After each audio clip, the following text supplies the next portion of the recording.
পুৱাই পুৱাই চাহৰ ফ্লাক্স লৈ মা মই আৰু মিষ্টাৰ নদী সিটো পাৰলৈ গৈ আছোঁ। কিয়নো গৈ আছোঁ জানিবলৈ মন নাযায়নে? তেনেহ'লে ব'লক আমি নদী সিটো পাৰলৈকে যাওঁ।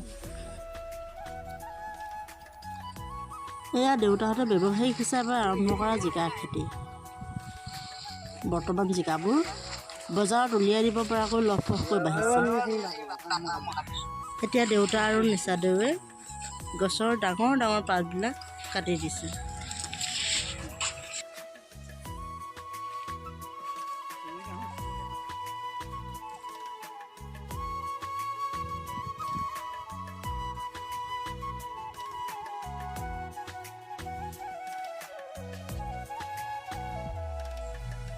পাতবোৰ কিয় কাটিছে বুলি সোধাত নিচাদেৱে কৈছে, পাতবোৰ বহুত সাৰ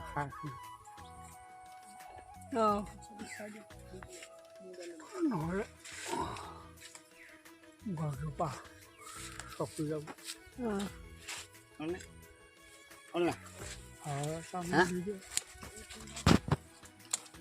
আৰু দেখাই যাব সেইফালে মুখতো পাবি দিছোঁ ৰ পাতবোৰ কিয় কাটিছে আৰু এবাৰ শুনকচোন দেউতাৰ মুখেৰে। এইটো বেমাৰ এইটো যে এইটো এনেকৈ এই বেপাৰ এনেকৈ বৈ বৈ গৈছে যে চাহিয়ে খোৱা আগতে এইটো এটা ভয়ানক বেমাৰ। সেইটো কাৰণে আকৌ মানে ঔষধ মানে ব্যৱহাৰ কৰিবলগীয়া হয়। এইটো এইফালেদি সোমাই যায় এই ভিতৰেদি ৰাতিপুৱা হ'লে মানে এইপিনে পানী এটোপা বিঙি থকা আগতে দেখা পোৱা যায়। ইয়াৰ কাৰণে মানে এণ্টিবায়'টিকৰ দৰকাৰ হ'ব। এণ্টিবায়'টিক মানে এতিয়া মই আজি আকৌ আগতে ঔষধ স্প্ৰে' কৰিছিলোঁ, অলপ কামত দিছিলে। আজি আকৌ মই মানে কৃষি বিভাগৰ এডিঅ'লৈ আকৌ এইটো হোৱাটছএপ কৰি দিছোঁ। কি উত্তৰ ওলাই নাজানো আৰু তেওঁ কি পৰামৰ্শ দিয়ে।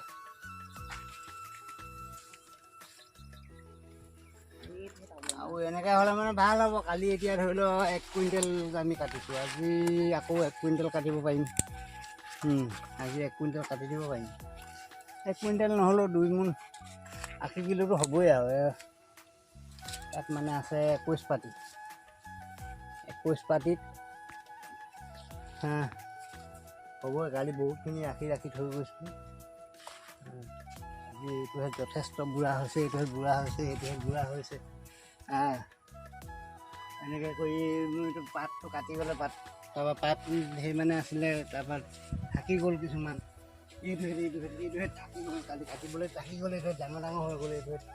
এইটোৱে ডাঙৰ ডাঙৰ হৈ গ'ল। পাতে ঢাকি ৰাখিলে কিছুমান।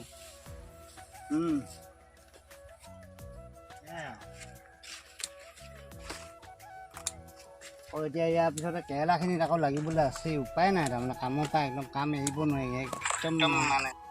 পাতখিনি কাটিছে দুটা কাৰণে। প্ৰথমটো হৈছে পাতখিনিয়ে বহুত বেছি সাৰ খাই থাকে, সেইকাৰণে পাতটো কাটি দিয়া হৈছে। আৰু ছেকেণ্ড কথাটো হৈছে পাতৰ যিটো বেক্টেৰিয়া বা পোক, সেইটো কাৰণেও পাতখিনি কাটি দিয়া হৈছে।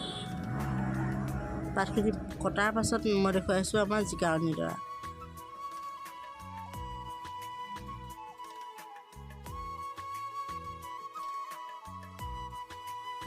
আৰু এয়া হৈছে আগৰখিনি আঁতৰাই নতুনকৈ কৰা কেৰেলাৰ খেতি। ফুল আহিছে আৰু লগতে এটা দুটা লাগিবলৈ আৰম্ভ কৰিছে। আৰু এটা কথা মন কৰিছেনে, ইয়াত কোনো ধৰণৰ জেং ব্যৱহাৰ কৰা নাই। কেৰেলা খেতিতে হওক বা জিকাৰ খেতিতে হওক ধুনীয়াকৈ ফুলো আহিছে আৰু কাষতে কচু কেইখুলিমানো দি থৈ দিছে।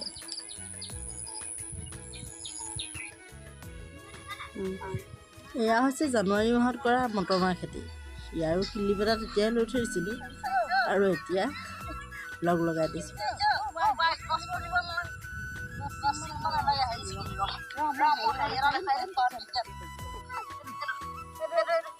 এক জানুৱাৰীত যেতিয়া আমি প্ৰীতি ভোজ খাইছিলোঁ, তেতিয়া আমি ইয়াৰ পৰাই মটৰ মাহ নিছিলোঁ।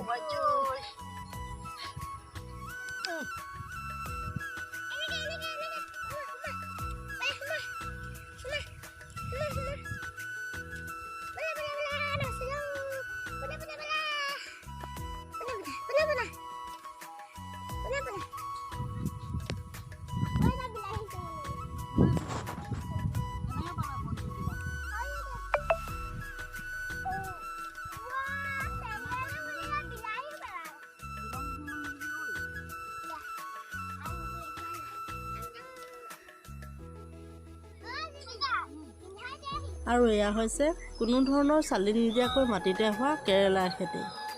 ইয়াৰ পৰা যে দেখিছে সৌ তালৈকে এইখিনি হৈছে কেৰেলা। আৰু কাষতে এয়া ৰঙালাও লাগি আছে, এটা দুটা কেইবাটাও। সঁচাকৈ বহুত বেছি কষ্ট হয় যেতিয়া শাৰী শাৰীকৈ জিকা, কেৰেলা বা অন্যান্য শাক বা পাচলিৰ কাৰণে ভেটি উঠাব লগা হয়। বাঁহ কাটি খুঁটা পুতি ৰছীবোৰ লানি লানিকৈ বান্ধি গছবোৰ ওপৰলৈ উঠি যোৱাত সহায় কৰিব লগা হয়। গছৰ বুঢ়া পাতবোৰ কটা, সময়মতে তাত সাৰ পানী দিয়া, তাৰ ফল ছিঙি বজাৰত গৈ বিক্ৰী কৰা, আৰু শেষত গৈ বজাৰত যদি উচিত মূল্য নাপায়, তাৰ সমান দুখ বা কষ্ট এজন খেতিয়কৰ বাদে আন কোনোৱে উপলব্ধি কৰিব নোৱাৰে।